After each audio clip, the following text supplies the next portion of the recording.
Hello, everybody. We are back with another awesome episode of Tales from the Tavern. Look at this beautiful group of people I have with me tonight. I'm so excited about having some of them here. We have a few long-time listeners, first-time callers. We have a few repeat guests. Yes, I was not muted this time. We actually had a behind-the-scenes conversation about that and everything. So, I feel like we should have that as like a t-shirt now, like, you know, Luna, make sure to unmute or something like that. So anyway, I am going to, it is unmuted because of my awesome sign. If you guys didn't see it last week, I actually made myself a sign. Oh, nice. Oh my God, I love it. That's so good. Fantastic. That's so good. Yeah, I was like, I definitely need that. And now it sits on my desk right in front of my microphone. So, yeah, so there you go. I'm going to have all of our guests go around and introduce themselves, and we'll talk a little about a giveaway that we have going on, and we'll dive right in. So, Adam, because you're taking a drink, we're going to start with you. Yeah, perfect. I knew that was going to happen. Hello, I'm Adam. I am a podcaster and a streamer. I have a AP podcast called DMs Treehouse. It's a lot of fun. It's myself and a bunch of my friends. We're all kind of forever DMs, and we're like, you know what? Why don't we DM for each other, give ourselves a chance to be a player? And it's been a really great time. We have one campaign's done, another one's about to finish up, and we'll be moving on to the next one pretty soon. And that's, check us out. That's DM's Treehouse. I'd love for you to give us a listen. And then I stream over on Good Great Friends streaming channel with my friend Kyle Classett, who's the DM for Bombarded. We just play games, retro games, some new stuff, and just hang out. It's a great time. It's kind of fun because I don't play those games a lot, and it's almost like an excuse to play through a full Super Nintendo game, where when I was a kid, I would just get to a spot and then throw my controller and go have a snack. But now I can't do that, and it's a lot more fun. I mean, you Anyways, can. It's I just see some not beans as- in the chat. Yeah. Thanks. I got my bean friends here. So I mean, I guess you can. You You can. It's just Don't totally I not knew as it wrong acceptable. the whole time. Whoops. All right. Well, Adam, thanks so much for coming back on and hanging out Yeah. tonight. I am very excited to have you. And next, we're going to shoot over to Ray, who is sponsoring tonight's giveaway. Hi, everybody. I am Ray. It is pronounced Ray. I know it's spelled like Rye, but it is pronounced Ray, I promise. I am a general podcast, especially role-playing podcast enthusiast. I am a Discord troublemaker. If you are on the Dice Populi channel, you know me as the Plushy Princess. If you are on Dimension Door, or more recently, if you are on Inspired Incompetence, you know me as Dreamy Ray. And I just like to make a lot of trouble.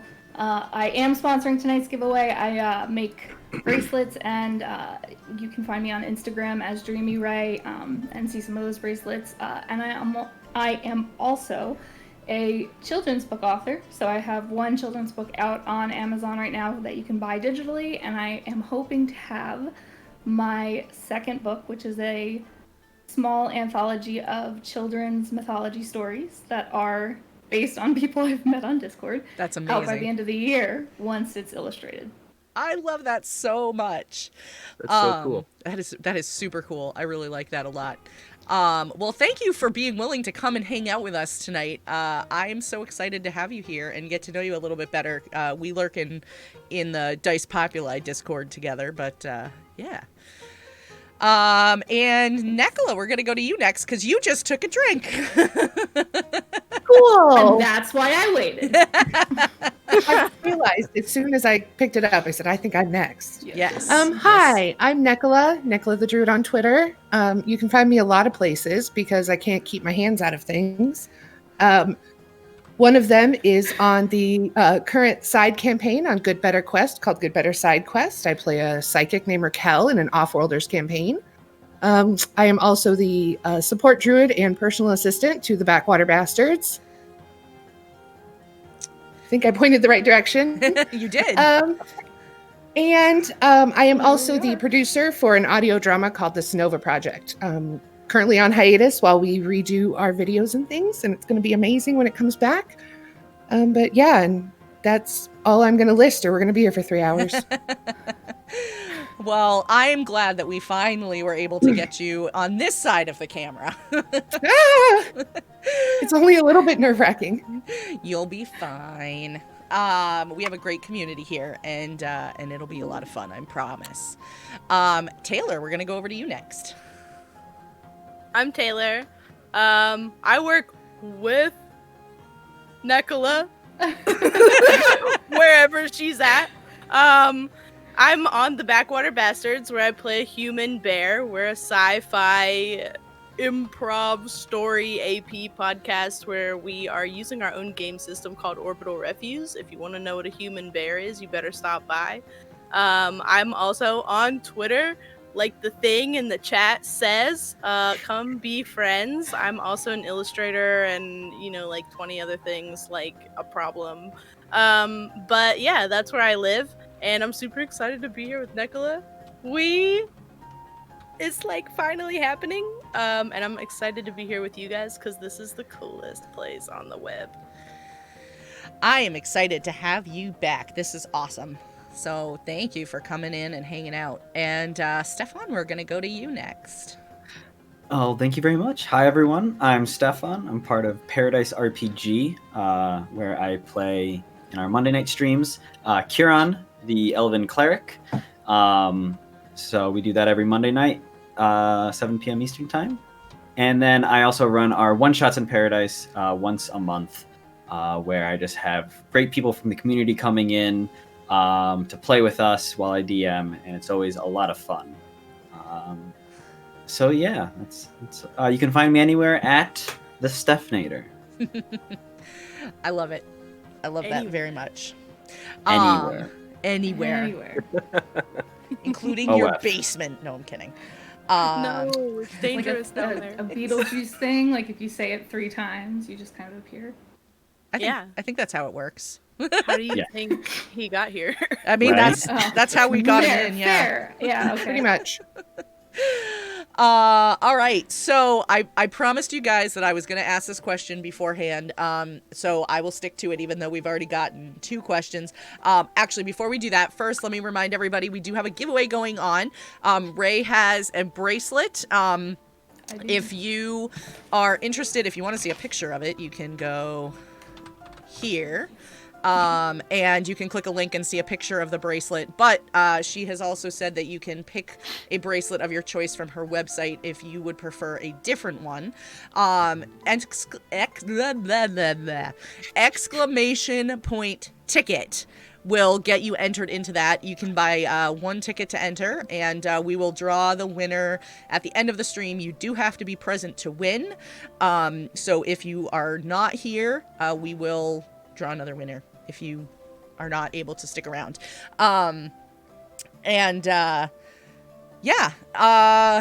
Let's see, what else?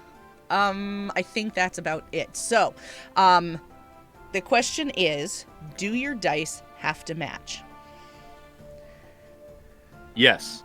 Okay, good. Glad we talked. Yeah.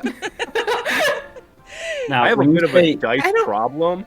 I have to. I get a set of dice for each character, and my first podcast was a Pokemon podcast, and I got dice for every Pokemon I was using, because I'm weird and I have a problem. So yeah, to mix up the dice or anything like that, like to have them in a bag or something I would get hives. It would give me so much anxiety.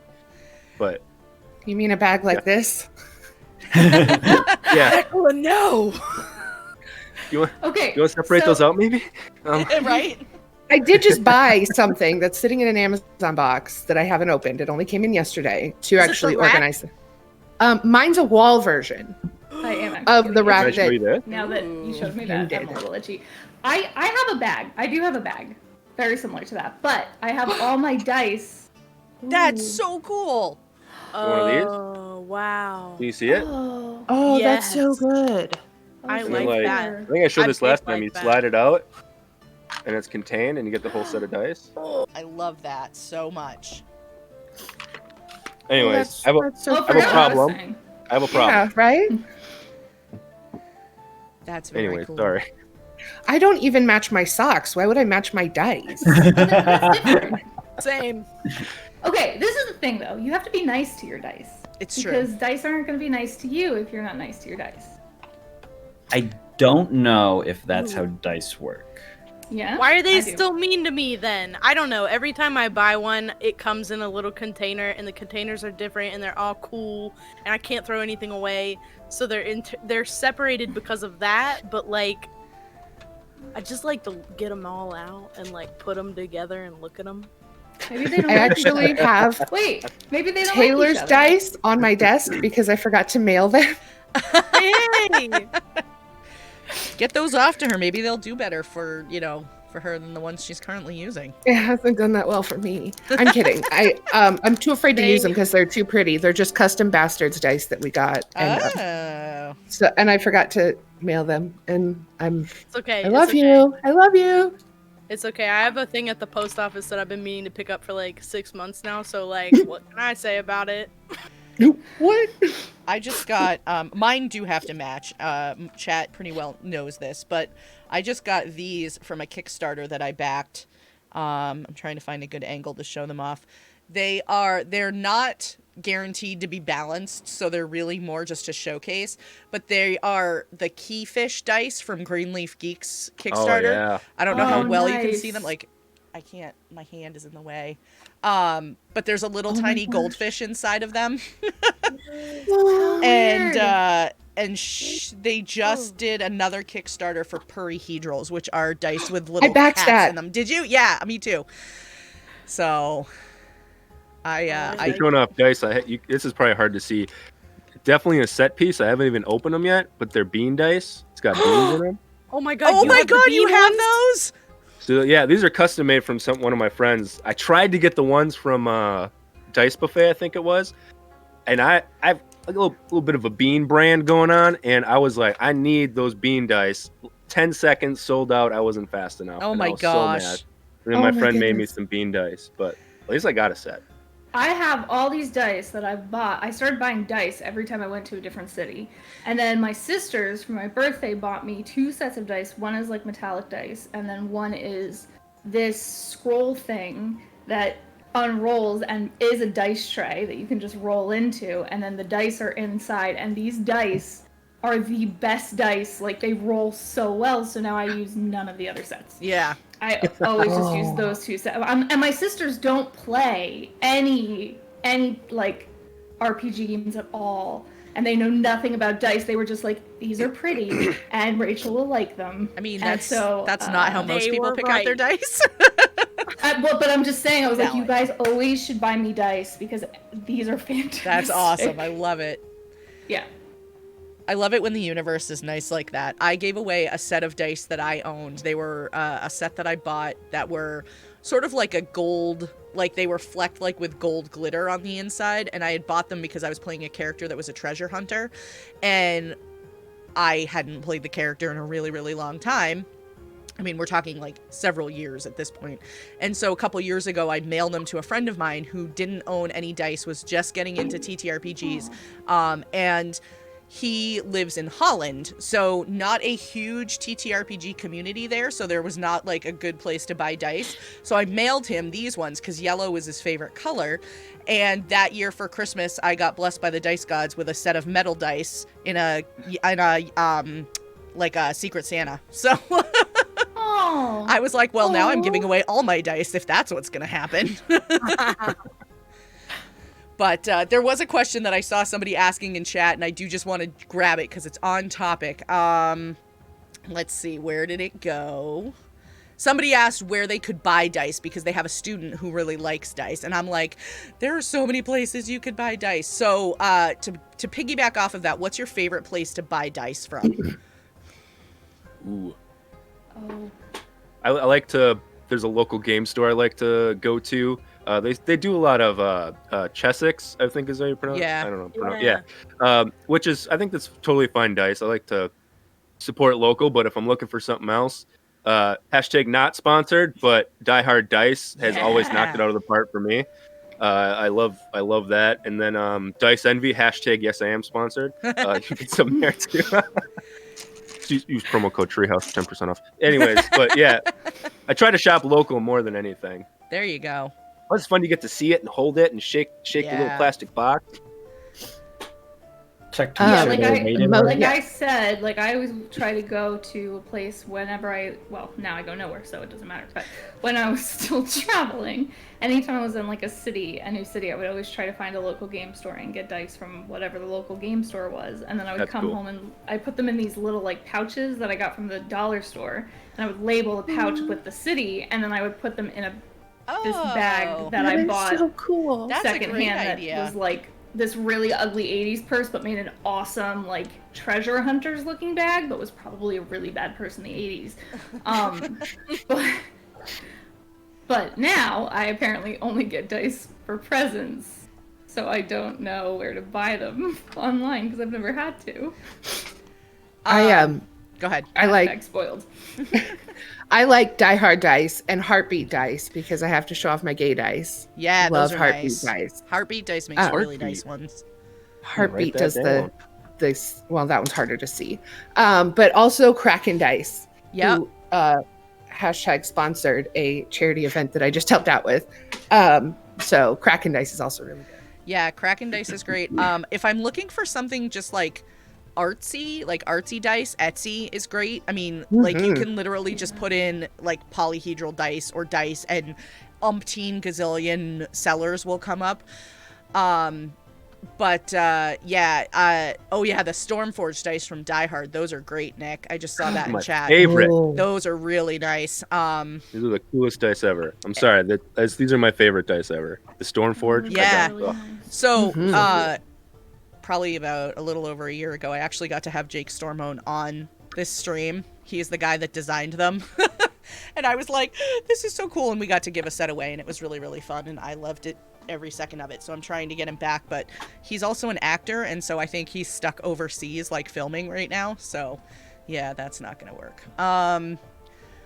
But yeah, those, let's see, I'm trying to think, any of the Die Hard dice I think are great. I saw somebody in chat put D20 Collective, which is great if you're looking for like just really inexpensive dice. They like every Thursday they swap out their sets of $5 dice, $5 acrylic dice. I bought a bunch of those too. Yeah, I have a ton of those. There's so many. And then there's another company, and I can't remember what they're called, and I thought I had a set of them, but I don't think I do. There's a ton of them out there. And then hashtag sponsored. If you need something to put your dice in, you can always go to Arcane Spectacles. Use shared experience for 10% off your order. And you can Arcane get Spectacles, you say? Yes, Arcane Spectacles, where you can get very cool dice vaults, mix and match colors for your dice vaults. I put my Arcane Spectacles stickers on them. Mine. Nice. You can get And spell trackers. spell trackers. I don't want my I love- D6s to fall out. Is that the I purple love heart my- one that you have? Yes. Nice. Isn't it gorgeous? It is. That is really pretty. I have the. I This love one's the it so Padua much. Wow, Stefon I love too. Yes. I have a special You do have version one. made by Caitlin and Jared for my character Curon. Yeah. It's some custom art. Aw. Whoa. Aw. Yeah, it's phenomenal. They're amazing people. Oh my gosh. If any of you ever have the chance to support them, do it. Yes. Do it. do it. Yes. Yes, they are amazing. They are our, husband and wife team, and they do everything themselves. They had a highly successful Kickstarter, Oh, yeah. and such great people. The spell trackers, if you've never used them before, literally the way they work, like I am just holding dice right here, right now, and that's pretty much what it's for. But like, if you're a spellcaster and you're like, okay, I have 6 level 1s and 5 level 2 spells, and that's all I have right now, then you literally use dice. I want to hold this up, but I don't want them to fall. But like, you literally put them in, and then as you use your spells, you use these as counters, and you just turn them down. And those those look like the blue ones that came with it. These I are got the blue ones from the Kickstarter. I got the purple one. Nice. I have a set of the purple ones too. And they also, this is the smallest thing, but they package everything so cute. They And it really was do. tied with a little bow, and it came with a sticker. And I was just like, oh my God. Yeah, they really do. They're super nice. Super awesome. I love them. They make mugs and stuff now too. And yeah. All right. Yes, so the spell trackers are very cool. If you have not had the chance to check out their website, visit arcanespectacles.com and show them some love. All right, so we're going to dive into the questions that have been coming in from chat, and the first one comes from Ray Mayhem. And this one is a fun one, I think. What is your go-to game snack and beverage combination? I think it depends. If I'm DMing, nothing. Maybe some water. But that's too much distraction for me. I need to be focused. If I've got snacks going on, I'm like, oh, wait, what's going on? I'm just, oh, these Doritos are so good. But as a player, Oh my gosh, Doritos. yeah, probably Doritos. Cool Ranch. Yeah. Because none of that Thank you. cheese on the dice. Thank you. Yeah. Best flavor. I'm the same way if I'm DMing, but pardon the crinkles. I'm going to reach for my snack that I just got. That is my favorite. And it's a 5-pound bag of gummy bears. Yes. Yeah. And so it's sitting by my desk because I'm constantly snacking on them. I love 5 gummy pounds bears. I love of gummy that. bears. Big shout out to Randy for that. Oh yeah, my friend Randy bought them for me. Randy. I'm not allowed to eat while we play because You'll get distracted. no, because of noise. I used to sneak Mhm. and then and then like Dan would be like, "Hey, what are you eating?" in the recording because I definitely can hear it, and then he started to figure out what I was eating by the sounds. So I was like, fine, I'll stop. But my snack of choice used to be like Thai green curry. Whoa. That's Like hardcore, a man. giant, a big one. Because That's it's not a like, snack. hey, what? Yes, it is. Oh my God. Everything's a snack, okay? Like, oh man, but I'll eat anything. Like, when you get rolling, like, you're playing a 4-hour game, it's just like, hold on, I'll be right back. And you eat like 45 cookies in the kitchen and run back in. Yeah, that's fair. Imagination Oh, yeah. fuel, right? Yeah, man, I gotta, like, you know. Yeah. I have to mute if I'm gonna eat anything because I'm too paranoid about people hearing me. But if I'm gonna like try to sneak something in, it has to be something I can like eat quietly. So I'll like be like, literally like behind my computer right now there is a box of like Gertrude Hawk chocolate covered bunnies. Oh my because, like, I can goodness. sneak these. You or I gotta. have to mute. But I also am not allowed to drink anything that is not in a sippy cup because I'm a big spiller. Reason. And there's a lot of electronics around, and so this is my sippy cup, and this is actually my D&D sippy cup because this is my Toast sippy cup, and Toast is the mascot Oh my gosh. of our game because that's actually the name, the username of our DM. Oh my gosh, that's amazing. We have named our campaign The Misadventures of Toast, and it is so this is my official. I mean, I use this sippy cup literally every day, but this is my official D&D sippy cup. I also have a sippy cup, but mine just says love, and my boss bought it for me for Christmas. So Alright, don't she's tell my done. boss it currently has alcohol in it.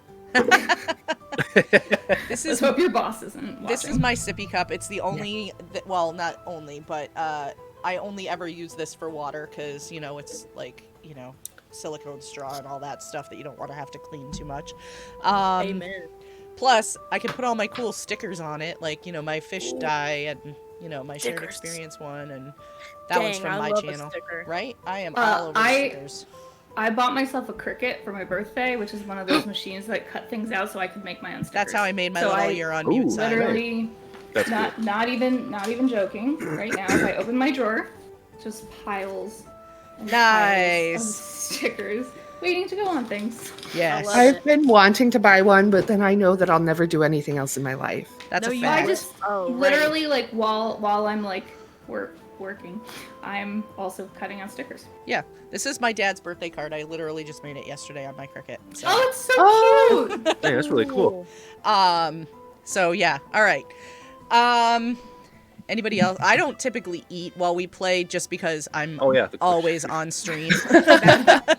Always hungry. Well, that too. Did we take a bet on who was going to be the first person to derail the conversation? No, but we should have, because that would have been great. It was gonna be me. It was gonna be me. No, I mean, I could talk about making stuff on the Cricut all day, but that would be a completely different stream. So we'll do that later. Yeah. We can have that conversation later. I never derail.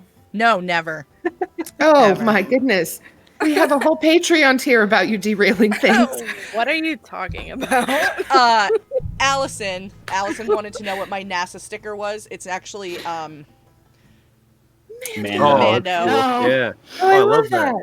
Oh, that's cool. I have one that says So. LMAO. It just cracks me up. That's awesome. Literally. Yeah, I love all my stickers Oh, though. I have okay. spoken right here, and this is the way over here, and my Wormwood Gaming here. This one also came from Greenleaf Geek. Oh, that's pretty. Yeah, this is like most of these are all nerdy, except for Turtles and Chill, which is not a nerdy stream. But if you haven't seen them, you should definitely check them out. They changed my life. Right?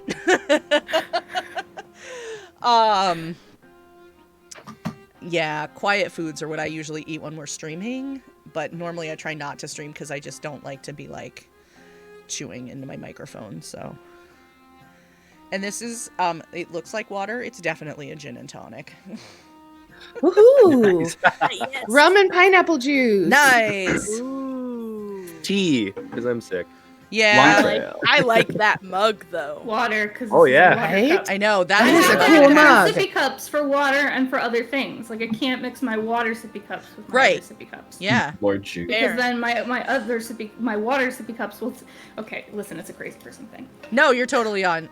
Yeah, Sean calls it lore juice. I like that. Mm-hmm. That sounds Yeah. good. Down for that. Yeah, we've been That's where told the you get lore enough. comes from.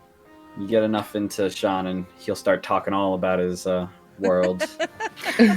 Tell you all the narrative beats down the road, and you're like, wait, let me take notes. Right. let me write this down for a minute. Give him a little more of the juice. I'm hearing more children's books. Right? Yeah. Where do you think those come from? Hi, Sean. All right. Vertrox Nightblood used our Ask My Question next with channel points, so I'm going to jump to that one, and then we'll go back and answer the ones that we jumped over.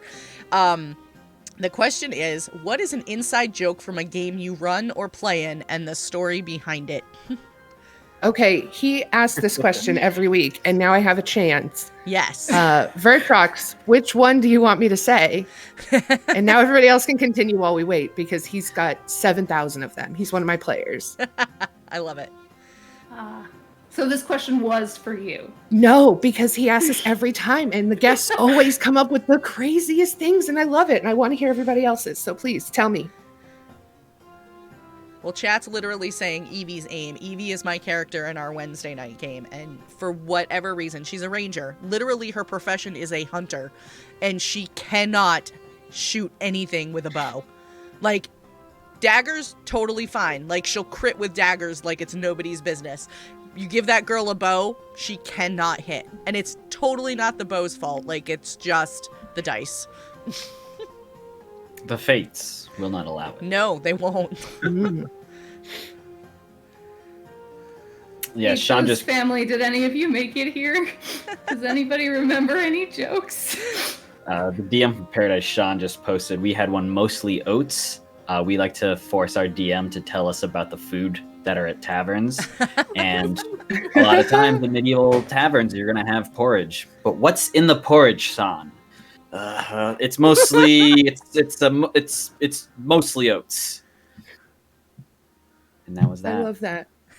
And now it's dead, and we say it occasionally, but it's never in context to anything, and like I'm sure the viewers are just like, what are they talking about? We have fun. Love that though. Well, it's got to be fun Yeah. for you guys, too, so... Right, exactly. I feel like we do that with NPCs, where it's like, this is no one, and you don't need to talk to them, and they're not important. And we're like, but what are they like? What is their vibe? Do they have a strange, hard-to-do voice? We're gonna take them with us. Yeah, what if they came with? For An whole 45 episodes. Oh, you have a whole armada of NPCs with difficult voices. Yep. Yeah, Like my yeah, we dream do. campaign. We love them, and now there is a spreadsheet about all of them. There's legitimately over 20, and they all have to because we Your had to keep poor them. DM. Okay? That's amazing. They're like pets. NPCs as pets.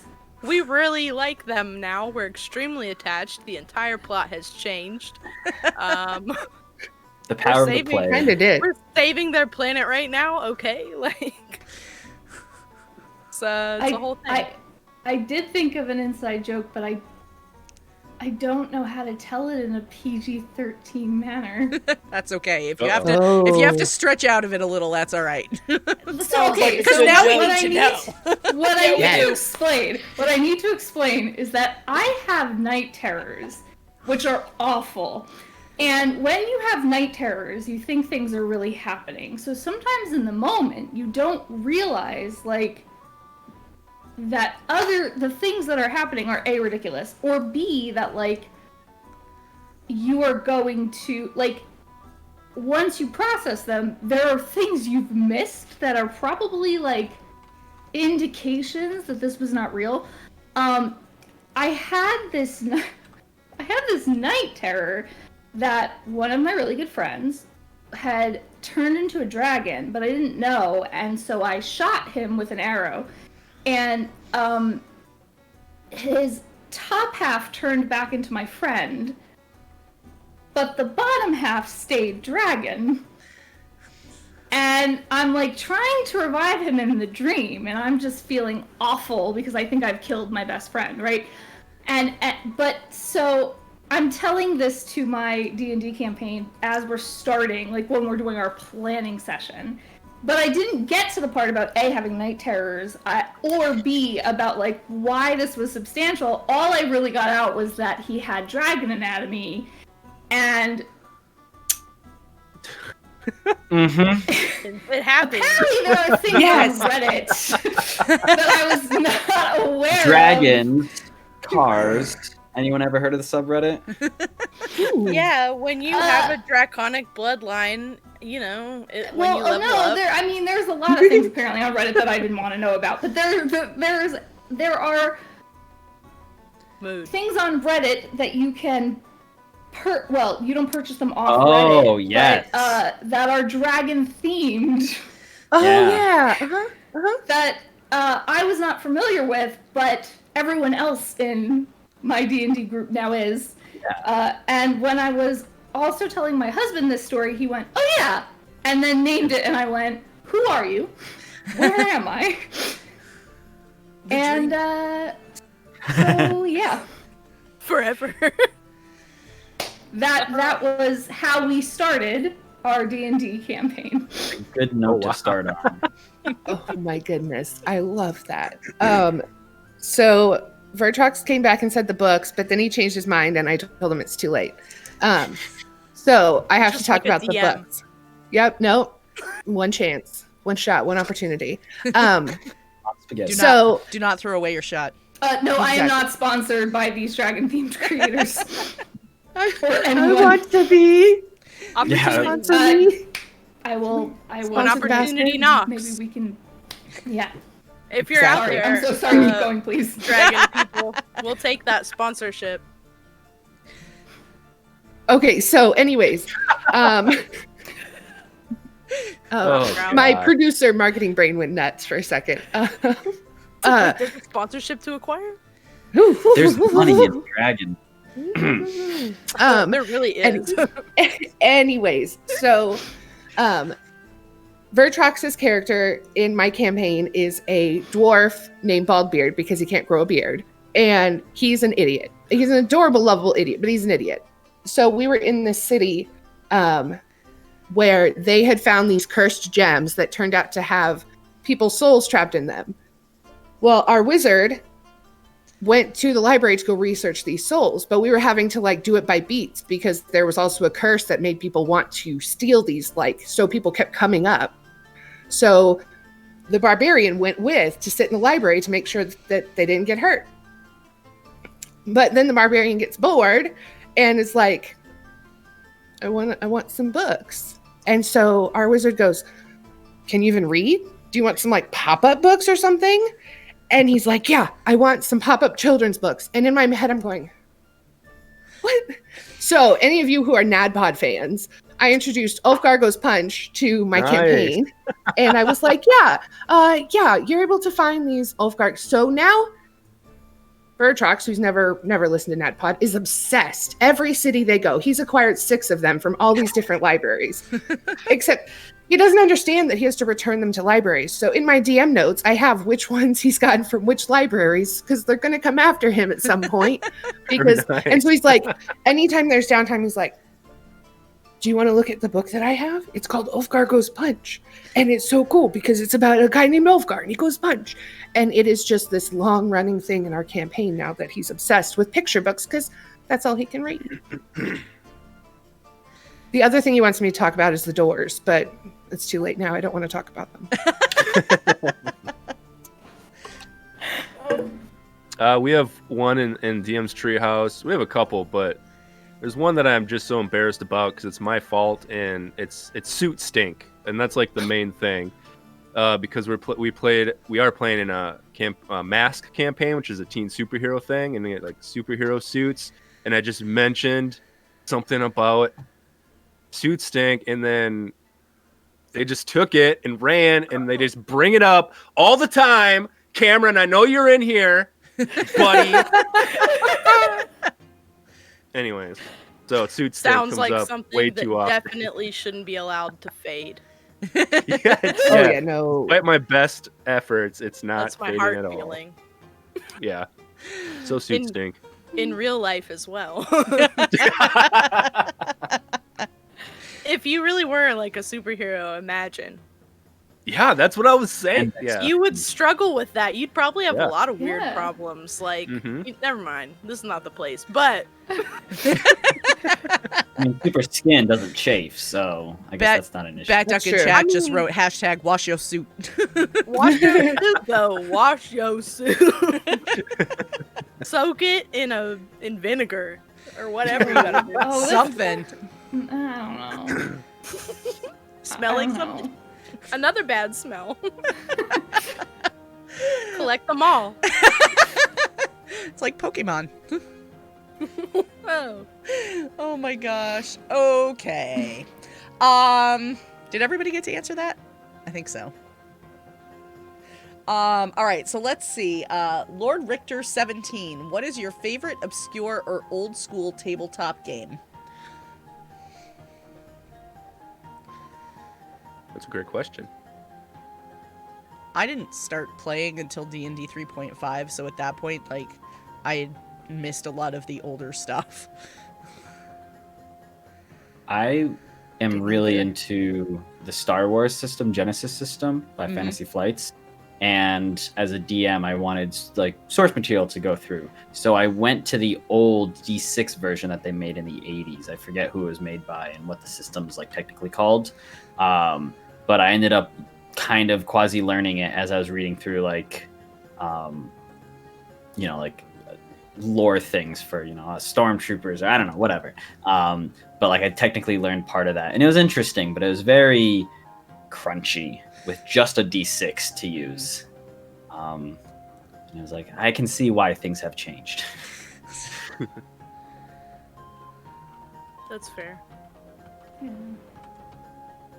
I barely been playing tabletops for like 2 years now, so I don't even know. But I want to play them, so I'm going to write every one of them down that you say. Well, Welcome that's- I mean, to I'm- my life. I'm kind of like in the same boat where like I always wanted to play D&D and like I could never find people to play D&D with. I mean, like I think the closest thing to anything that I played before like 2 years ago was like Mafia, the card game, where you like hand out people cards and then like that's how they know who they are. And I just was always the narrator, but that was probably the closest I got to anything. I feel like I for did me, love it's that game. actually computer games. Yeah. Eh, Like really, really, really ancient choose your own adventure stuff. yeah. And it's so long ago that I can't even remember what they would have been called at this point. That and like forum games, like mid to late 90s, where you would like join a little website and you would all just like create your character and like role play in forums.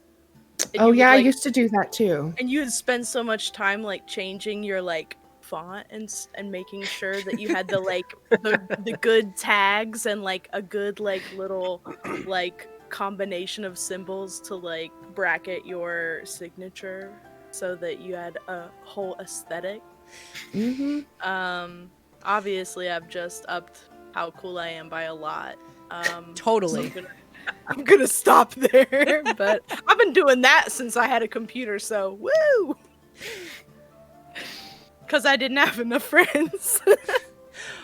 Ray, you may know what I'm talking about, but one that Ryan from the Dice Populi podcast always likes to talk about the fact that he owns is Tunnels and Trolls, which came out in 1975, and it was meant to be a more easily accessible TTRPG than first edition D&D. And I'm like, I'm kind of curious about this now. I have seen him talk about that. I would like to clarify that I was not around in 1975. Yeah, oh yeah, no, neither was I. But when you said that, I was like, wow, really? Hey, or I was, and I just look really good. I mean, you do, though. Way. Yeah, for 1975, Timeless. I think. Timeless. Yeah. Maybe it's Maybelline. Maybe I'm a vampire. One or the Maybe other. it's Mage Hand. Maybe it's minor illusion. Prestidigitation.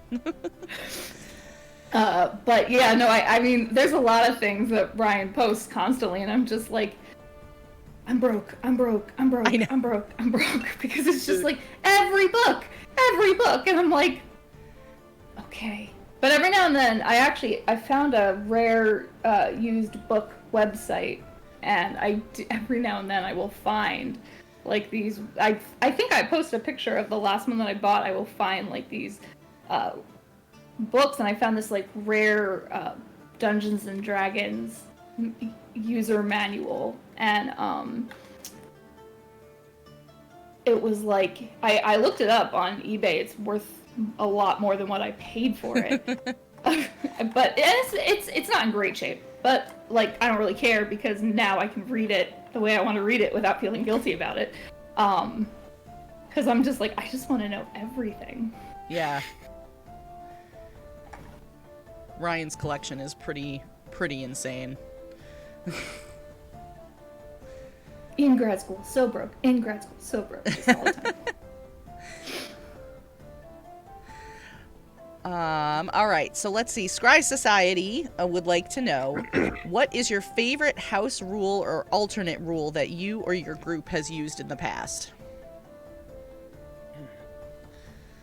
Whenever I'm playing D&D, I really like on a crit success, the damage is max, plus you get to roll an extra damage die, and the enemies get it too, but for me, I'm sure it's happened to people who don't use that rule, where you roll a crit, table goes wild, everyone's throwing their snacks at each other, and then you roll the damage die and you get a 1, and you're like, cool, awesome. Now I have a mess to pick up, and I'm mad. So, Yeah. So at least at that point, it's like, all right, sweet, max damage. Let's see what else I got, and I think that's pretty cool. But the enemies can do it to you as well. So, oh boy, it can get real intense. That's my favorite one, and like I'm just like, okay, I'll play in your D&D campaign, but please, for the love of God, can we use this rule? Because I will be the one that rolls the 1. My table uses that, and it's knocked out some of my players, and it's completely one-shot monsters at one point. I had once, I was doing the Mother of Manticore, I always mispronounce it, the Mother of Manticores from Underground Oracle. And my player, we were playtesting, I had written a kineticist for D&D from Pathfinder, and he crit on something, and it was like 130 something damage. And I was like, hi, we're going to go back to the drawing board on this class because I can't do that. Wow. And so then now they're a paladin, and I'm getting better at writing.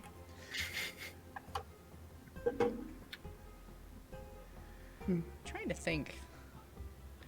My table uses Pathfinder First Edition, so all the rules are different. Right.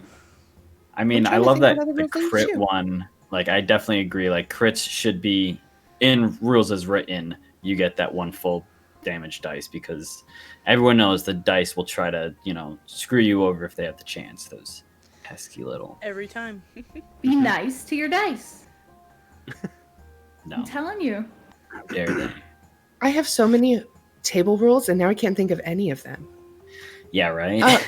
The only one, and it's so inconsequential, but I let my players, if new content like Unearthed Arcana comes out with spells and stuff, they can't take them on level ups, but they're always available in like stores and stuff. So if they find something, they're just like, okay, we need to go shopping because I want this spell. It just came out. And I'm like, cool, that's fine. Do whatever. I used to run where a natural one meant that your weapon or whatever you're trying to do didn't work, like a spell, and then the weapon would like break, like if it was like a longbow or something, like it would just get unstrung. Nothing like it shatters into a million pieces, but a thing where it then makes you, it's a little more than just missing. It's like, oh, now I'm slightly inconvenienced, which was very hard to balance. I ended up taking it out, but I like the idea of it. And maybe one day I'll circle back and actually build out rules to it. But I think the idea is there. Like, I think you should get both ends of the spectrum. You get natural 20, awesome. Natural 1, ugh. I think that there are some, like the Gunslinger or something, that has a mechanic like that with some of the weapons, where it's a misfire. If you roll a 1, it's a misfire, and you have to take a round to fix your weapon. I DM'd it in a one-shot one time, and I never understood it. Right. I can't think of any alternative rules, but I do like when we use like homebrew spells. Like, my character in the campaign I'm doing right now has a spell that somebody actually helped me write. Well, he wrote it for me, I'm not gonna lie. Thanks, Kyle. But it's because the character is a tiefling, and she's a tiefling wizard, and it's called Shira's Plushy Madness, or I can't even remember what the name of the spell is now. But basically, it's kind of like a stunning spell where I can basically turn a enemy into a plushie for about a minute. It requires concentration. They get to make saving rolls and stuff, and it follows all the basic rules of a spell, but it's so personalized to my character, and it's so much more fun. And we're not even at level 2 yet, and I'm just like, it's in the front of the spell book that I have made for this character, because I'm just so excited about it. So I feel like I like when we use like the homebrewed spells and stuff and items more than the rule. Yeah. That's definitely how it is for me, because we are super, super, super homebrew to the point where we have our own system. So all of the rules are house rules. I say that all the time but it's true. And I mean, I think for us, the things that define our game are less the rules and more like the kind of unspoken patterns of behavior that we agree to, where we always try to follow through with a thing that we think the character would really do instead of metagaming it together, or allowing space for collaborative story above all else, and like just generally making sure that we're kind of respecting the story that we're trying to make together, because at the end of the day, like, that's the thing. It's a performance, right? Like, it's we're making a world together. But I also saw in the chat that if you make me laugh, I'll probably let you do it rule. Yeah. From The from rule of Echo. cool. And dang it, that's so important. If it's not cool and fun, why are you doing it?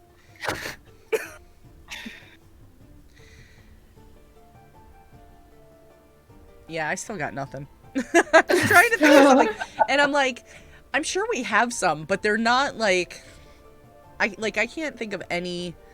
For the most part, tables that I've played at in the past, we've done like Rule of Cool. Like, yeah, that's awesome. I'll let you get away with it. But, yeah, I can't think of anything where we've like superly stretched the rules or changed them.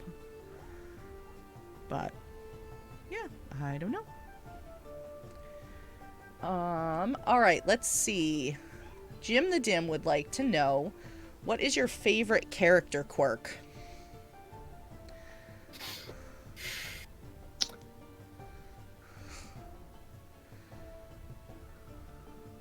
Like on a specific character?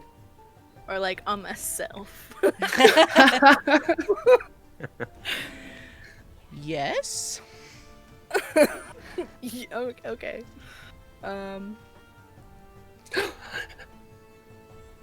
Oh, Just a kitty. It's a cat has appeared. I'm gonna Neat. stay in there. This is I Gamer want Cat one now, Molly, too. by the way. If you haven't I met love her yet. you, Molly. I want one too. Where are mine? Asleep. I better not wake them. It's not wise. Do not recommend. Yeah. The level of like concern that it's not wise. It's not. Well, it's not. It's true. Do not recommend. I have. Okay, so a quirk. I don't know how to I don't know if this counts as a quirk, but I have one little ball of chaos is what we call them, and occasionally if they're like, if I have to explain something, I'm like, it's the trauma, like I don't know, it's the trauma, but they're also completely oblivious to everything, and all they care about is causing chaos for their patron. Because they're a warlock of the Puka, another underground oracle thing, because I play a lot of their material. And so this last session we had, they were being like under review by the somebody in HR for their warlock. It's the craziest Oh thing. my gosh. And Wait, HR for their warlock? Like their warlock is an HR department? I don't know. Because that's very funny, and I love that so much. Yeah, and Oh, so that's really good. every time it was a pixie and the pixie would say something mean, I'd be like, is that not normal? And it's like, you got like 47, and I'm like, that's higher than last time. But yeah, and there's paperwork. It's lots and lots of paperwork, as Ray says. Ray's in that campaign. Yeah. Amazing. I just actually got into a second campaign, which is great because my regular campaign, we only get to like play once a month because we're all in different countries and stuff, so it's kind of hard to arrange. And so I actually just got into a campaign that meets like once a week, which is like my dream come true. It's amazing. But until my character can like be worked into the story, I'm basically kind of like, I took over the character that the person who had to leave the campaign had to leave behind, until we can kind of like swap them out. And for some, I don't know why I do this, but like every character that I write for myself is always like very sweet and very nature loving and like very nice, and then like, and I do characters, but this character that I'm playing is a ranger, which is, I always play spellcasters, like I never play like anything else really. And then like this character's a ranger and she's like super sarcastic and she is just like very like just kind of go in, run in without thinking, and I am just like having the time of my life like playing this sarcastic like just off the cuff character because I feel like that's probably a lot closer to who I am in real life. And it's been so much fun to like make fun of other people's, like, these people have all been in this campaign together, and then like I just jumped in and I'm like, oh, and I can just make fun of you now. That's really fun. 10 out of 10 recommend. I don't know if I have like a quirk that I like to go towards. One of the things that I feel very blessed that I've been able to play multiple characters over the kind of the podcasting stuff that I've done. And I find myself, when I make a character, I just pick probably something about me that I either really like or I dislike. Usually I dislike. And that's a big character, a piece of that character. But probably my favorite character I've ever played is actually, it's called Ricky Jones, Special Agent Ricky Jones. And we had a Western campaign going on, and he was the leader of the group, you see. And he's very charismatic. He's a leader, and he always has these big, long speeches. I'm not that way at all, and I was very scared to play that. And it's recorded too, so like it's released. But I don't know, like when I turn on Ricky Jones, I tell you what, I can talk forever about an apple, and you will find it fascinating. And it's just But me, Adam, I'm like, I don't know, it's an apple, you eat it, and it's good. But so I guess my favorite quirk for that, for whatever reason I can turn it on, is this charismatic, he's kind of dumb, but he's charismatic character that just gives these big, long speeches, and it's a lot of fun. But it's weird that I can't do it unless I'm doing that voice, is really what it is. Magic, though. The voice is like another thing. Yeah. I have a character like that right now. I mean, I play my characters for like 2 years, so I don't get to deviate a lot, but I'm also playing a country character, and I think my favorite quirk about them is the country witticisms or knowledge.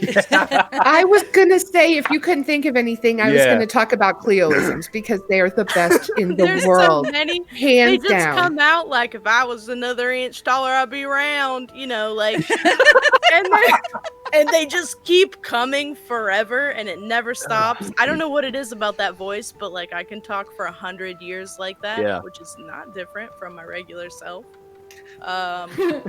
Whoops. I like to fold pop culture references into characters, because every now and then I get to play like a one-shot or something. Like today I played a charity one-shot this morning, and I only get to play this character for this moment, so I based them off of Joe Dirt. Yeah, Joe Dirt, yeah. And it was so cool. It was like powered by the apocalypse, so I got to, you kind of inherently homebrew your spells in that system. And I had like a power called Wig Skin Voodoo Grow Skull, where like I would grow this like protective armor of wig skin like Joe Dirt really had. But my name was Joseph Sand, so whoever out there is looking to slap me with a lawsuit, bye. But yeah, I love doing that. I mean, because you only get to have them for like a moment, so it has to be wild. I had a character. Now they're all filed away. Kind of to that point. I had a character one time who was famous for her malapropisms, which is like when you use the wrong word in a sentence or in like a commonly said phrase or something, like somebody would say, all right, well, we better get going, and she'd be like, you know what they say, a rolling stone gathers no moths, instead of moss. And so like anytime I could screw up a word in a sentence, like that was her. I'm gonna do that. Yeah, it was a lot of fun. I'm writing this down. I need to do this. What This did is going you into a character. Malapropism. Yeah, that's what they're called. Malapropisms. Yep. Yeah, that's a thing. Word of the day. There you go. We are now an educational stream, friends. Word of my life. This stream is brought to you by the color O. And that's a good point to break on. This break is brought to you by the color O. And so we are going to take a quick break. I'm going to drop a poll into chat right now, actually. So feel free to answer that. And we will be back in just a few minutes after we get a chance to stretch legs and refill drinks and all that good stuff. So we will see you in just a few minutes. Free the water elemental. Hashtag free the water elemental.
All right, everybody, we are back from our break. I even remembered to unmute this time, too, which is pretty darn impressive.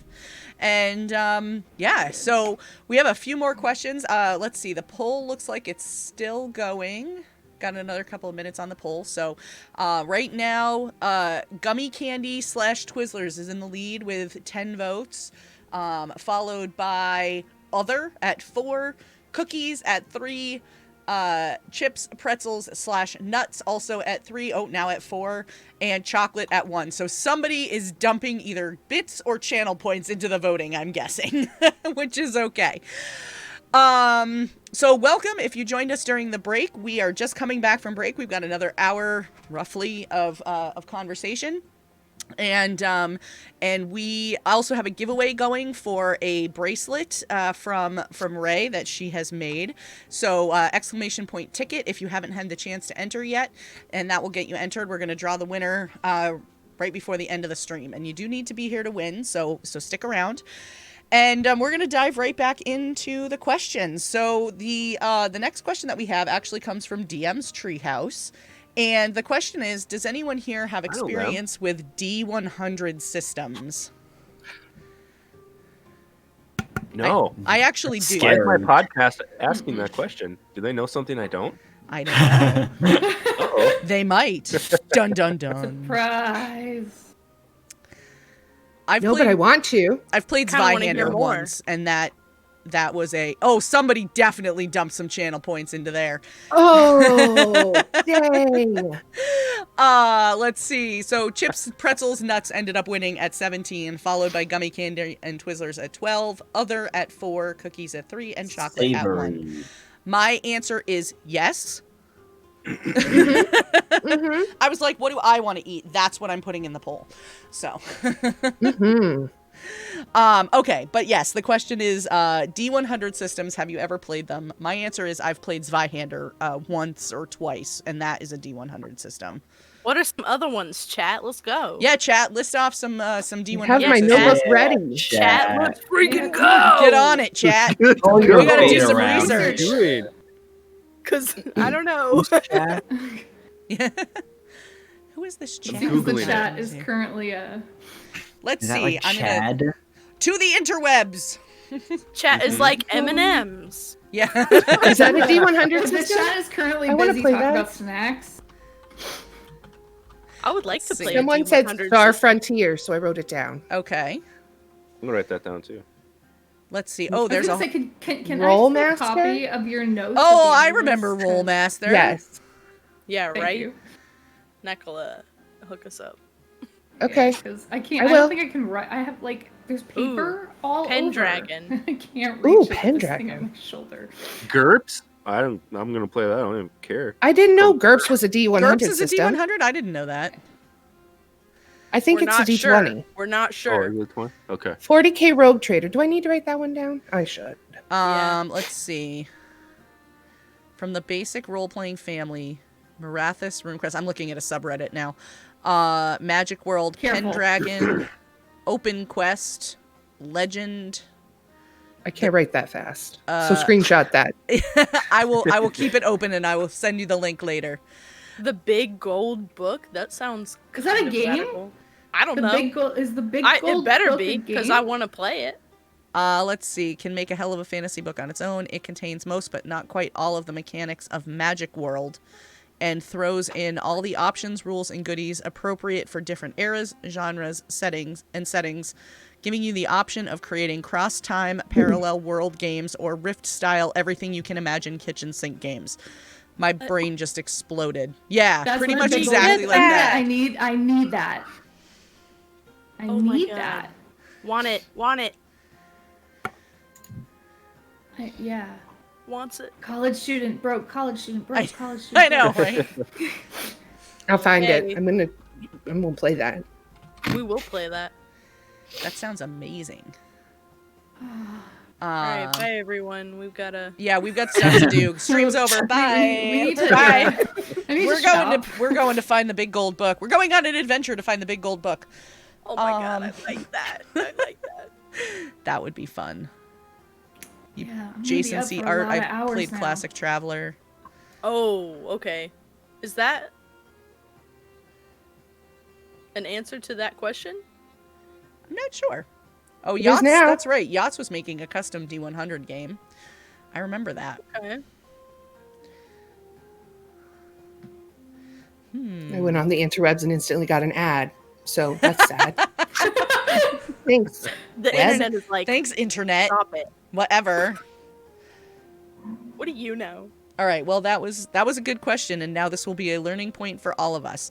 I will make it a point to, at some point this week, I will research some D100 systems, and I will set something out on the Shared Experience Twitter that we can all enjoy. Oh, cool. And see what we can find. So if anybody finds anything, tag us at Shared Experience and Shared EXP RPG on Twitter, and we will also retweet that out. So yeah, let us know. Yes.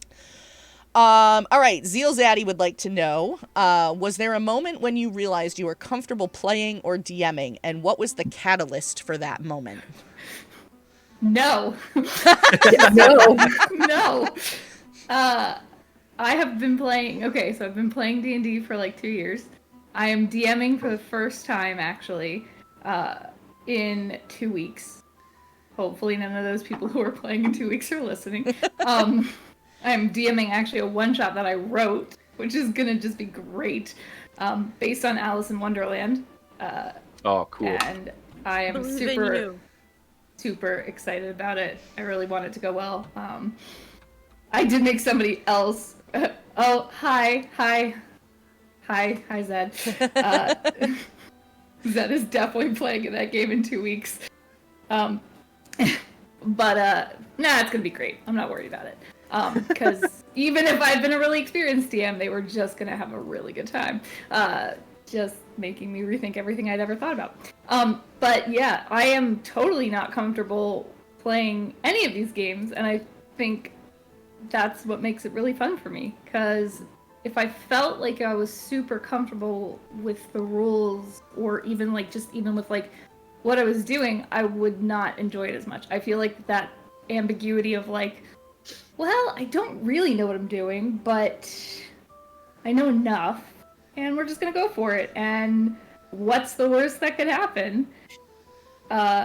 Is A, what makes it fun, and B, also, the worst that could happen is so much worse than anything you could have ever imagined. And it's amazing.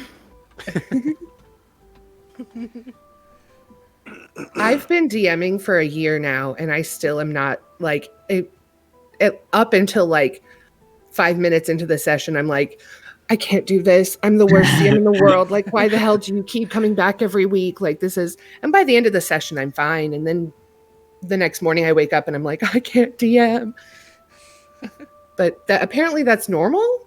I guess. Yeah, kind of. I don't know. I was gonna say I know a lot of DMs that get anxiety around it every time. Yeah. And the comment says, "Shut up, you are great." So there you go. See, so there you go. I believe that.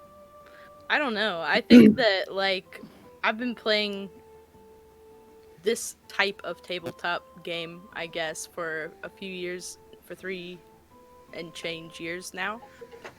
Like, all the time, every week. And I think that it was really hard for a while until you, like, when you get that feeling where you're really doing the thing with your party and you have the vibe and you're making something really crazy happen and there are huge stakes and the story is really, and you're just in it.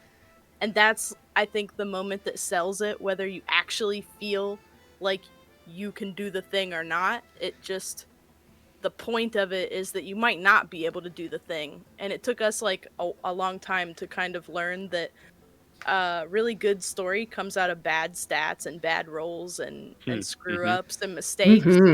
And so now that's like what we look for. Like we don't try to fail, but I mean, we don't run away from it anymore. We kind of run towards it and just like feel it. And it's fun. I mean, we're funnier when we're messing up. We don't really know what to do with good rolls. We play a comedy game anyway, so like because we're all emotionally flawed individuals, so we don't know how to be serious. We're trying really hard to learn that too. That's next.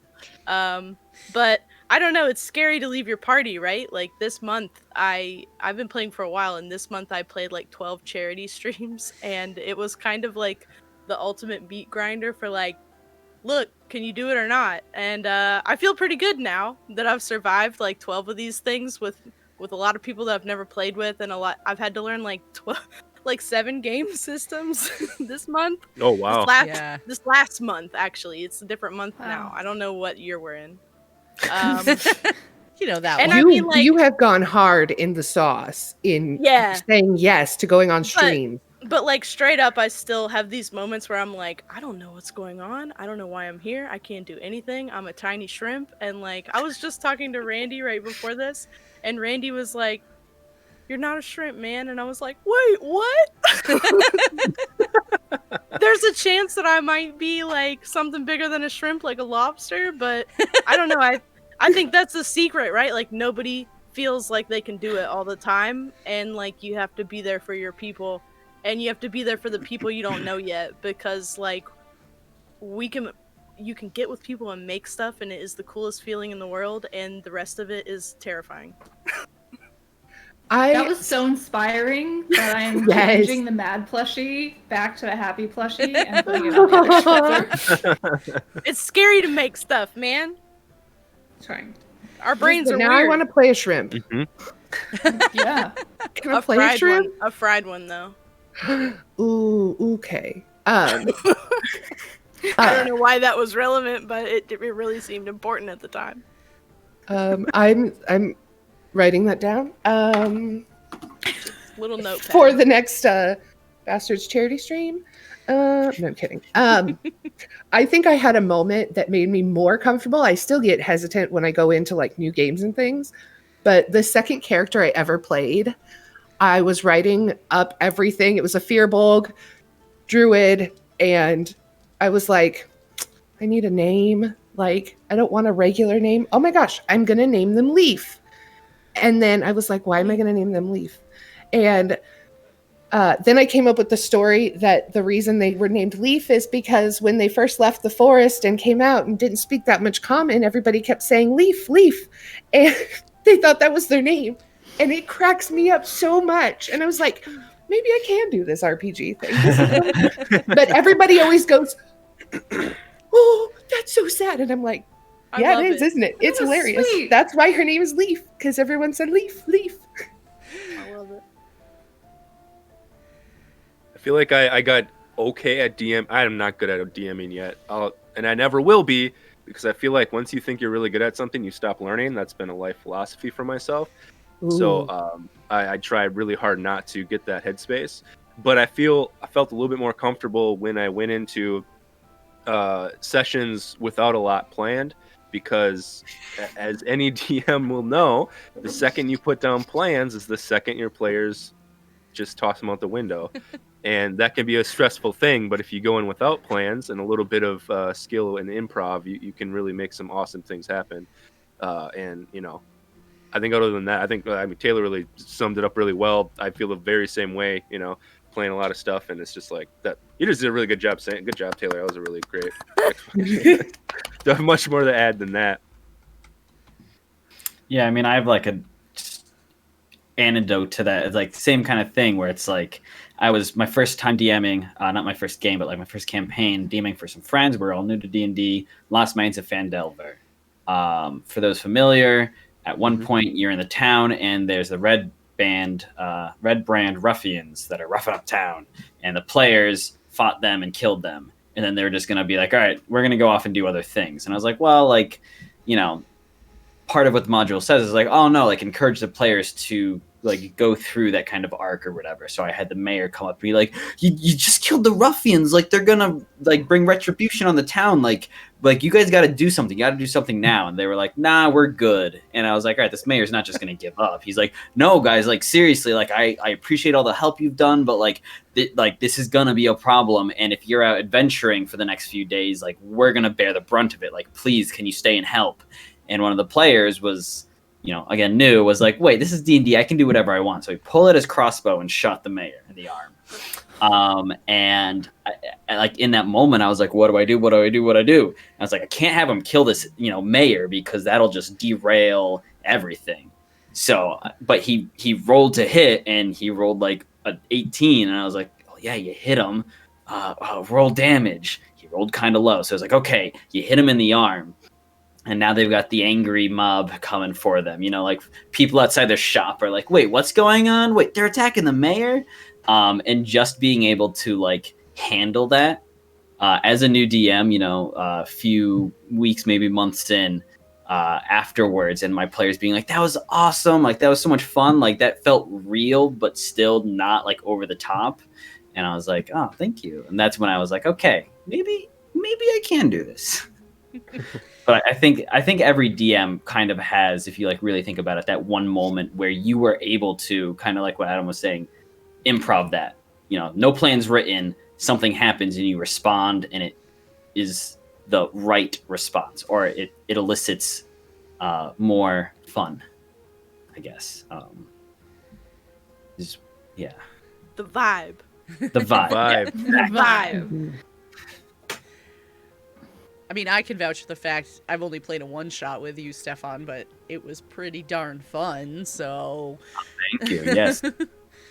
And then, of course, as any DM knows, your players are what makes the game. So, people like Luna coming in and just bringing that amazing energy to a game makes the DMing so much easier. You're like, you guys do all the work. Talk to the NPCs, talk to each other, come up with your ideas. I'm going to sit back here and just listen and be like, yes. So, yes. Yeah, when we played that campaign, well, the one shot that you did, though, I have to say that when we hit the final room and we found the treasure, everybody that was on the stream was like, oh my god, this is the best thing ever, because he brought in all of this like outside pop culture stuff, but it was like all like in the treasure in this final room that we found. Like we were finding, we were like, is there anything from Lord of the Rings here? And he's like, oh yeah, you find, whatever it was.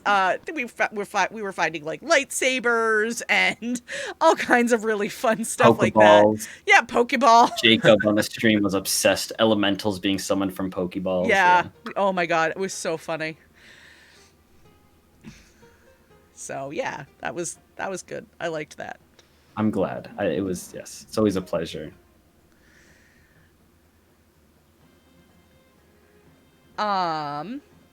So let's see. Lord Richter had a question of, what campaign team stuff have you made or gotten for a campaign? Like in the game? Sure. I'm not sure. That was literally the context of the question. So, Luna, why can't you read their mind? I mean, no, ever anyway. Just so disappointing. I have a thing I want to get for my players, but I'm totally gonna say it, even though at least one or two of my players is in chat right now. But put your hands over your ears. Yeah, don't listen right now. Have your ears, Vertrox. Off or something. No, I'm kidding. It's his item. So my players, their adventuring party name is called the Red Right Hand, because of an incident that happened that one of my players burned their right hand on accident. Not accident. They crit on the Mother of Manticores, and I made them hurt themselves. So then they ended up putting a handprint on the place, and so it became the Red Right Hand, and it was really cool. So then they came up with a symbol of a hand that's got 5 rings on it, and on each ring is a symbol of the players. So one of them is a family sigil, one of them is fire because they're a paladin of the fire god or something. One of them is the bear, which is a bear with deer antlers.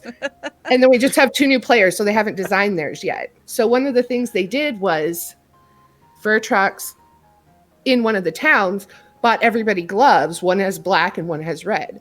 And they put their symbols on the back of them. Oh, that's and I'm like, cool. That is so cool. I want somebody to make those for my players because that'd be so cool. That is very cool. I don't, but apparently what's a Paradise Lost reference? I don't know. the story. Oh, Trevor got some depth there. Look at that.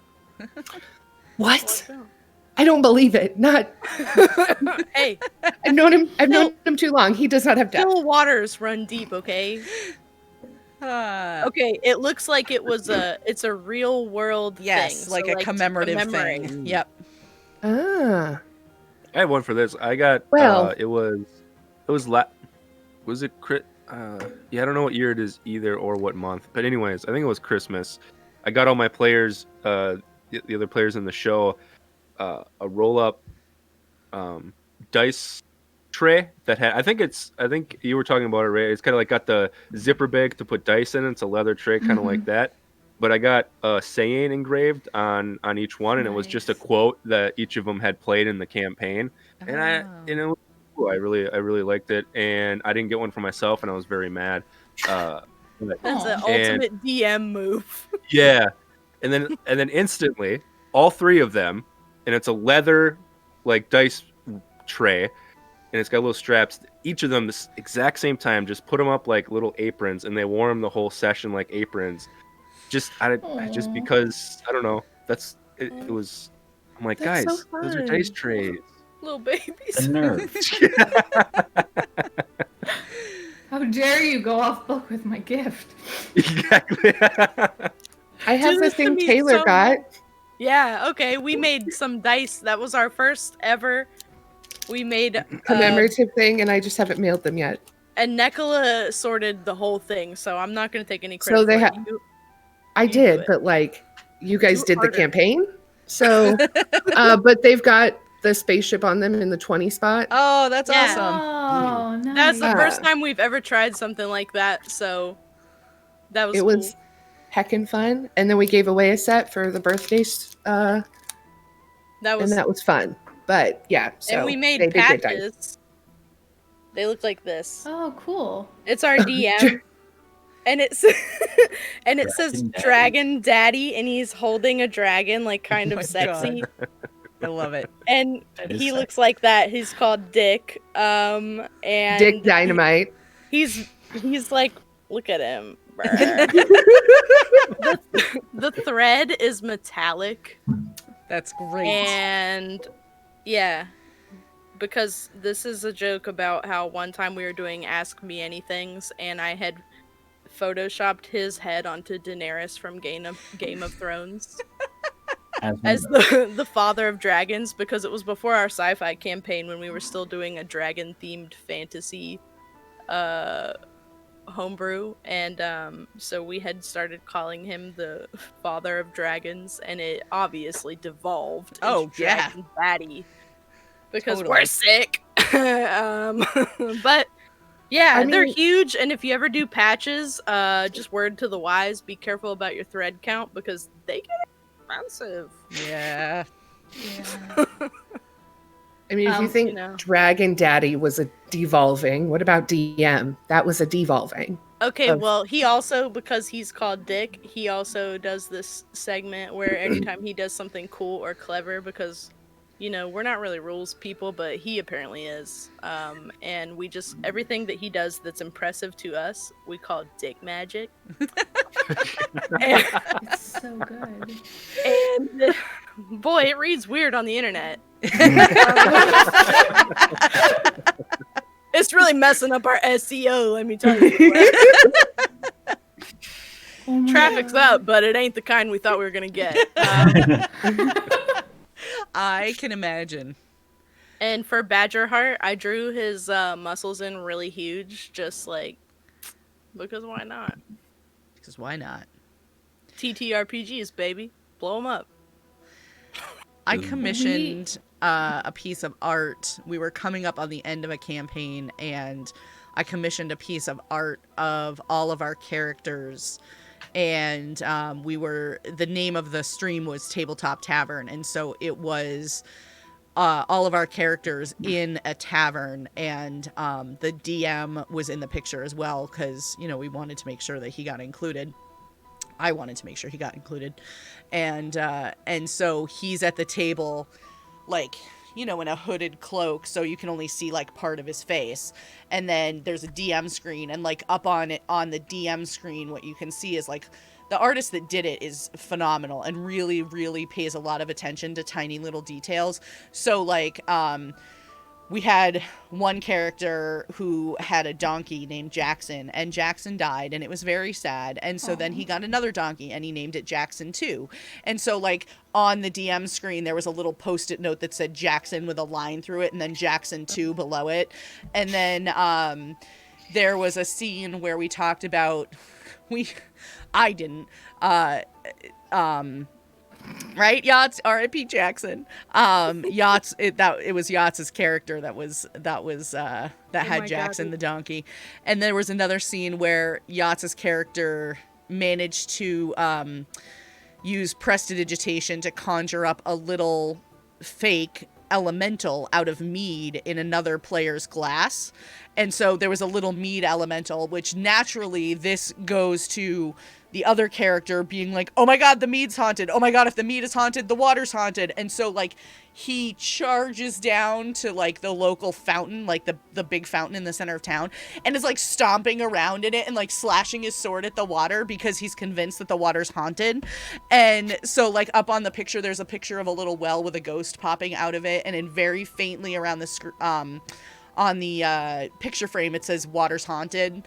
And, just little stuff like that. There was a picture of another cast from another stream hanging up on the wall, and it was just really, really, really well done. And I love that piece of art. I don't keep in touch with everybody that was in that campaign anymore, which is kind of sad, but I really loved the detail that went into that art. So, yes, and Katie's like, and now the water is haunted. We've come full circle. Yes, that's true.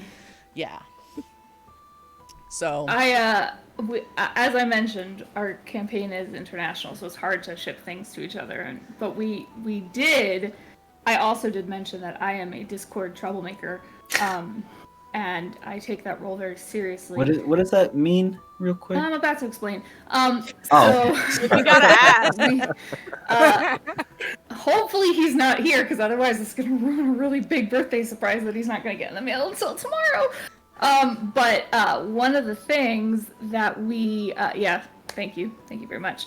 All right, you're gonna have to go, buddy. You can sit in my lap. One of the things that we did in the Dice Populi Discord server is, at one point, we do these listening parties for every time there's a new Dice Populi episode, and what we'll do is we all listen together, and then we're posting in the server, our comments or whatever. And I don't know how we got here, but one of the characters is a Dragonborn, and his name is Locke. And somebody came up with the idea that he was wearing, like, Victoria's Secret type pants that had bubble butt written across the back, which is another one of the characters. And that character, no, I'm not worried about Toast. I'm worried that Pat is here, because the guy who plays that character, I'm friends. I always make friends with the girlfriends, guys.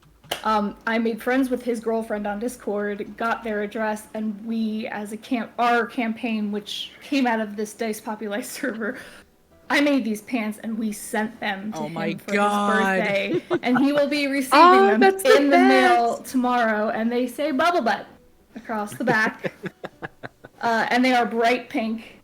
I'm here for that pants. chaos. And she was like, he is gonna die, and I'm like, that is the goal. Just that's it. The goal. She and I also have yes, maybe a little bit, yeah.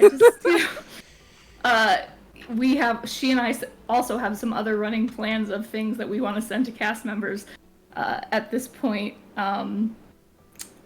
So we're just like sneakily acquiring cast member addresses. So as inside jokes come up, we are sending out these ridiculous cast member gifts. Yeah, and they have not kicked me out of this server yet. I mean, it sounds like you're giving very thoughtful, kind gifts to people. Why would they kick you out for that? Would you like a very bright pink pair of pants that say bubble butt? Without a doubt, yes. Yeah, maybe. Absolutely.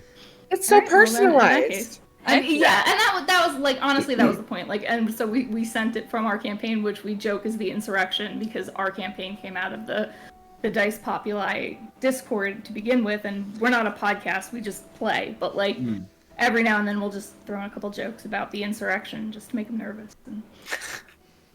We've tried to do joke things, but the bastards also deal with the fact that they're all international. And so occasionally it's hard. It's been like, okay, Amazon Germany. We are nope, doesn't have it. I can't, I'm not gonna, it's not good enough joke to spend all that shipping. But a lot Amazon of our Iceland. patrons, No. Oh, there's no Amazon here. I wanted to send a paper shredder to Norway. I'm in the United States. It would have cost me $70. Yeah, I believe it. Not great. It's not great. Yeah, no, the shipping that it's going to cost on these single D20s is not that much, but it's still, it's insane. But yes, there, because one of them goes to Norway, one of them goes to Germany, and one of them goes to Iceland. Is it Norway? I don't remember. Evan's in Norway, Dick's in the UK, I'm in Iceland, and Dan's in Germany. But most of our patrons live in the US and the UK, which do have Amazons. And so I like to use that little address book to send weird stuff to their houses. Like the time that Vertrox came home and found 20 face masks in his... He said he'd never done a face mask before, and like the kind that you peel off of your face. And I was like, I was like, you're about to find out. Yes. And then he messaged me like, what did you do? Happy birthday. So sorry I spoiled it a day before it came. No, now they get to feel the joy twice. And then every time they put the pants on. Joy my... Hell yeah. Forever. Never take them off. Probably won't. Right? They're just living them now. No, but then you get suit stink. Full circle. Nice job, guys. Yes. I feel like Adam is so glad that came back. Look. So happy. One thing I never want to live down. It's like glitter. It gets everywhere. Okay. Glitter. You either have to live just in a house that's just there's glitter everywhere, or you got to keep suit stink for the rest of your life. Like, what do you think? I live that glitter life. That's Let it go. amazing. Amazing. All about that. All He's right. not answering. Let's see. I think we have one more. Oh no, two more questions, but I don't think we're going to have time to get to the last one. So, this is probably a fun one to wrap up on. What is your PC's, or if an NPC, if you're a DM, favorite food in game? Beans. Easy. He was so ready. Right? Yeah. Totally was. Every single one. I've got a brand.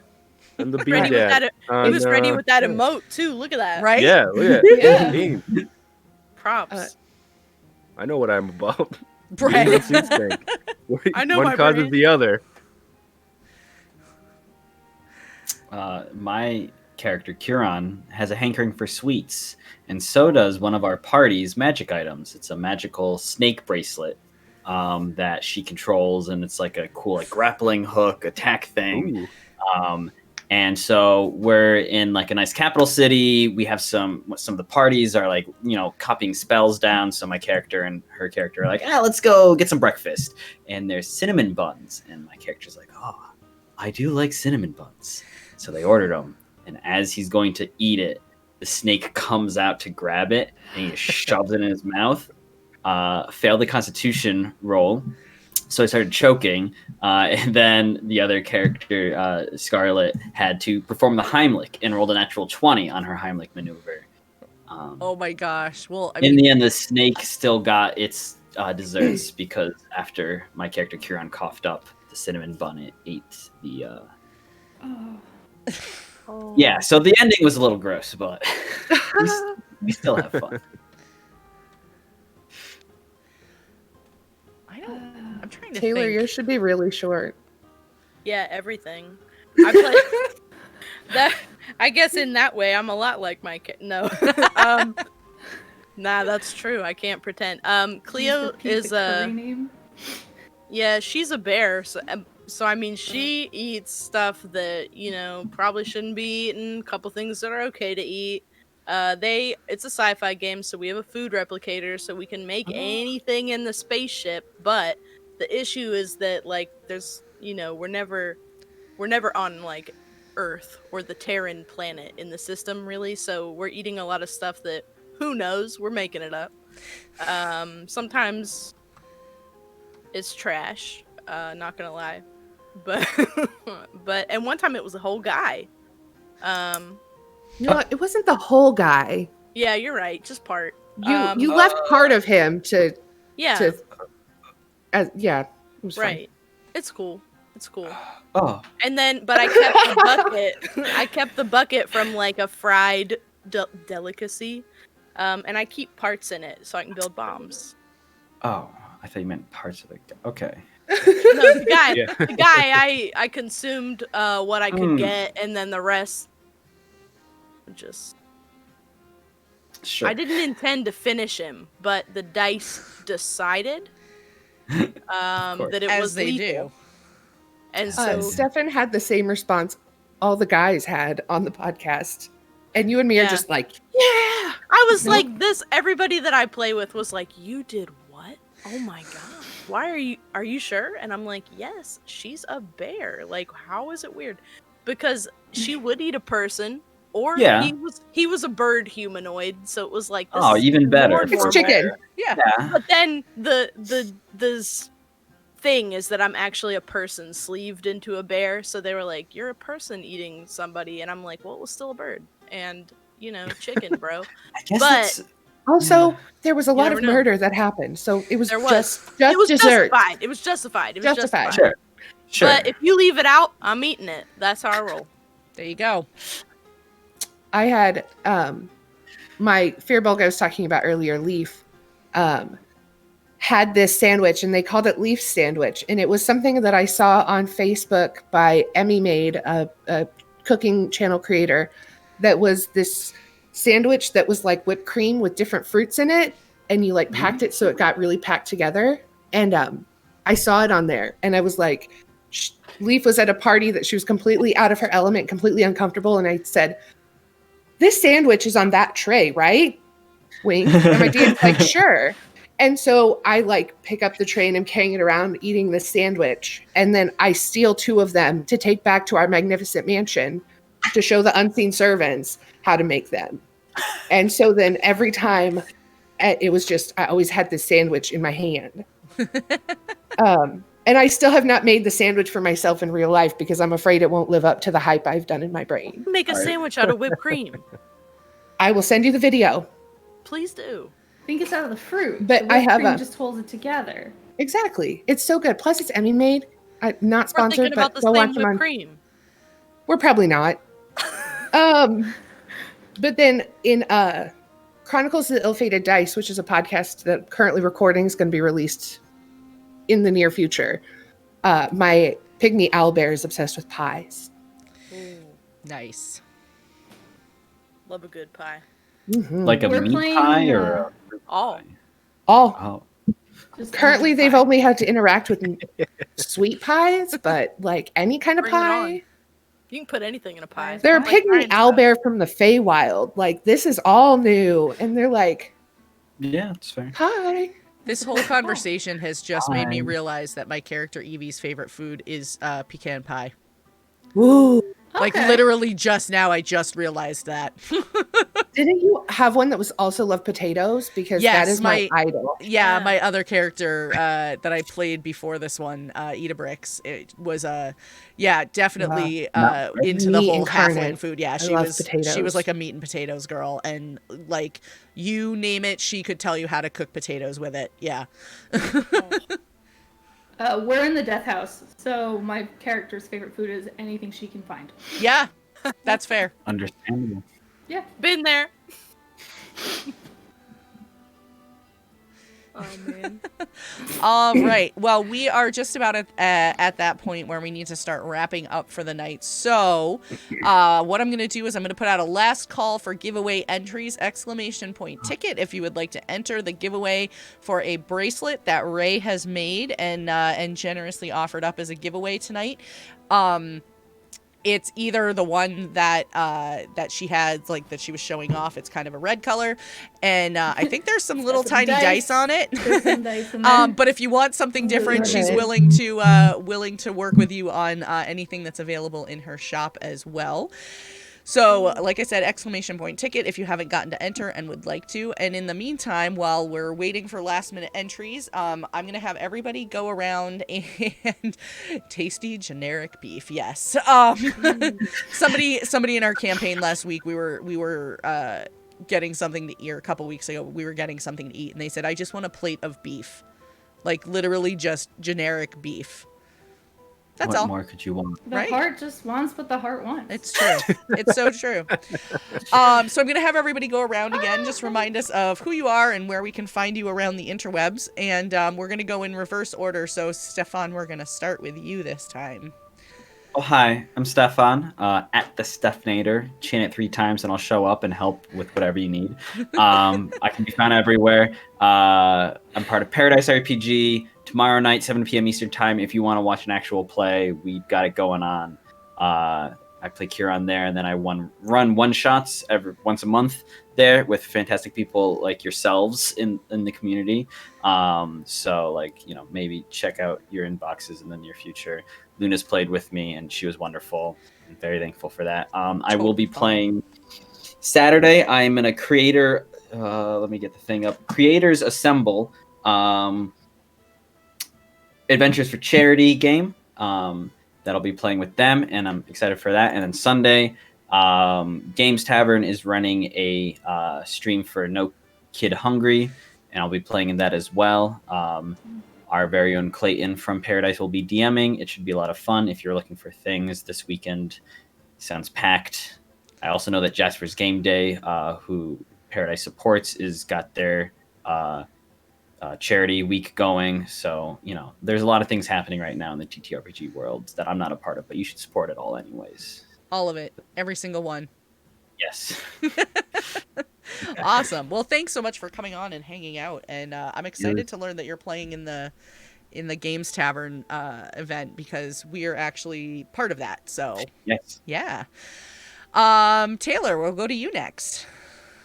I'm Taylor. You can find me on Twitter. My name is the same on Twitter as it is in the chat. I'm Spook Awesome, SPOOOKASEM. That's me. And I'm on the Backwater Bastards, where I live. We drop episodes on Thursdays, so you can listen to them at your own leisure. I am there all the time, but I'm also other places right now. I've just finished my 12th charity stream, so I no longer have charity streams to push on people, I think. I think I've just finished the last one for a minute, but just keep your eyeballs peeled, because there are always more. It is charity stream season. Otherwise, till then, I am going to be in, I think, 2 things with Aaron's Games, who is the best, and I'm also currently doing a spot on Dice Tyrants. I'm playing in their Savage Worlds Pathfinder game, Dungeons of Discordia, and my character is named Hemin, which is a play on He-Man. Totally It's a is. girl. I've definitely lurked in that stream before. It's pretty wild. It really is.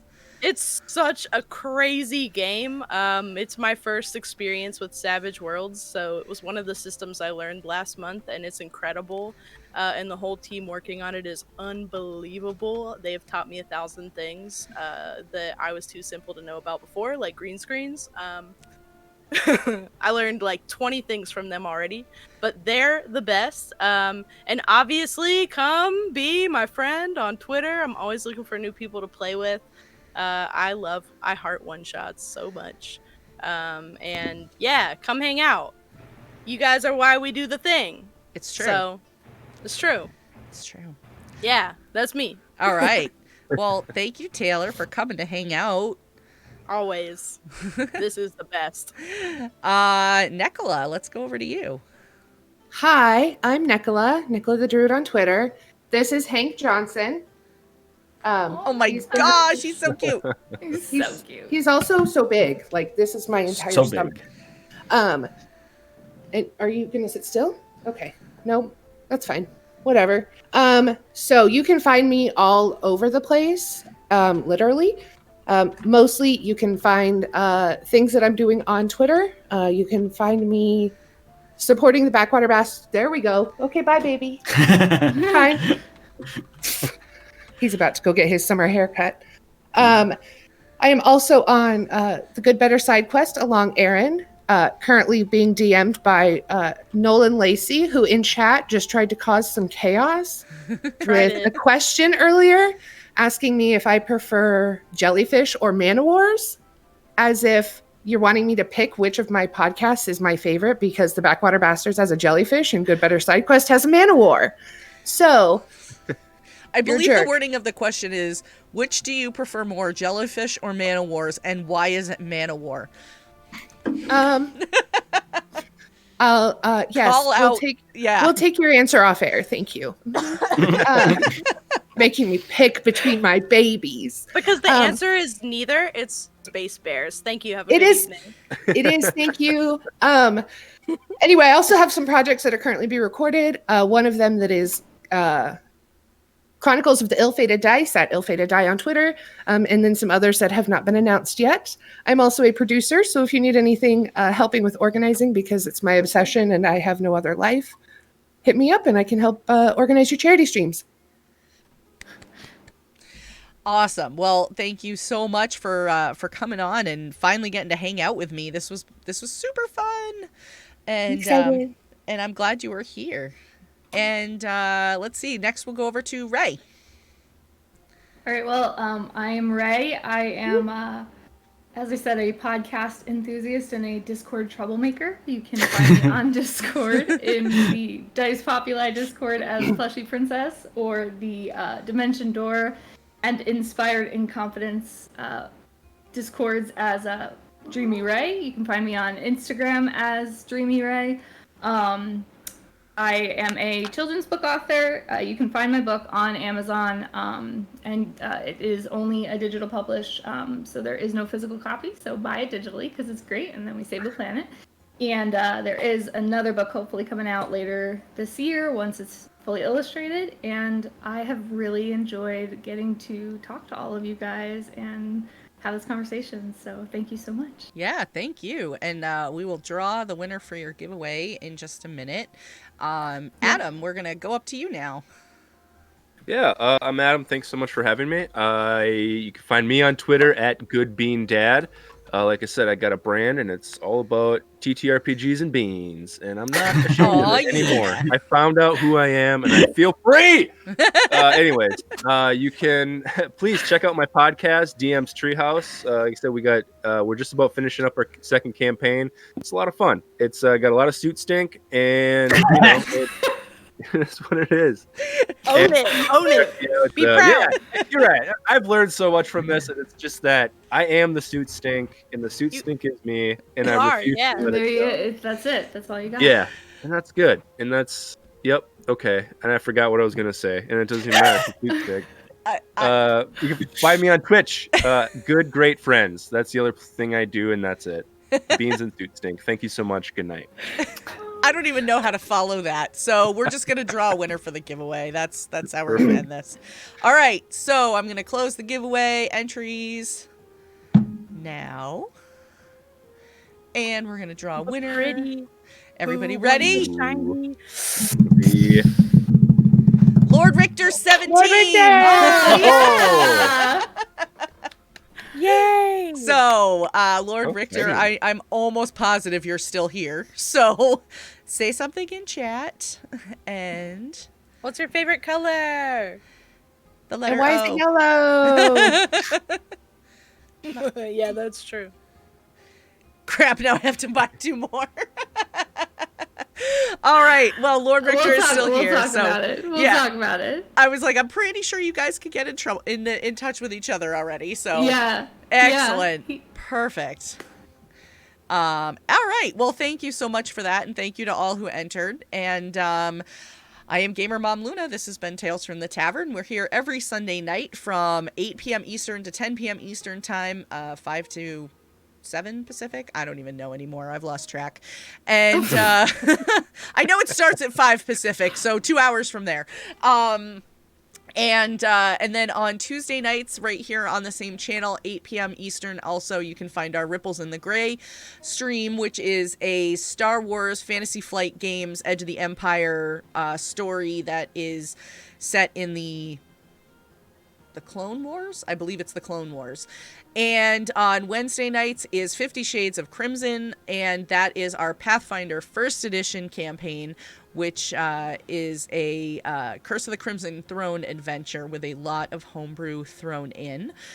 So feel free to drop by. We also have a lot of charity stuff coming up. We are going to be part of the series of charity streams for No Kid Hungry coming up in a couple of weeks.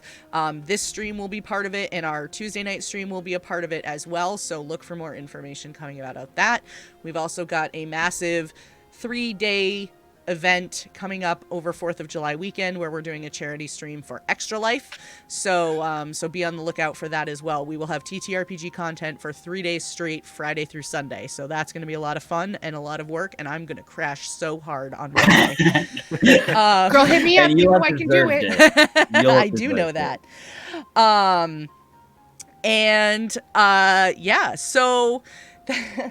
So that is it. We are going to drop a raid on, let's see, who do we want to go say hi to?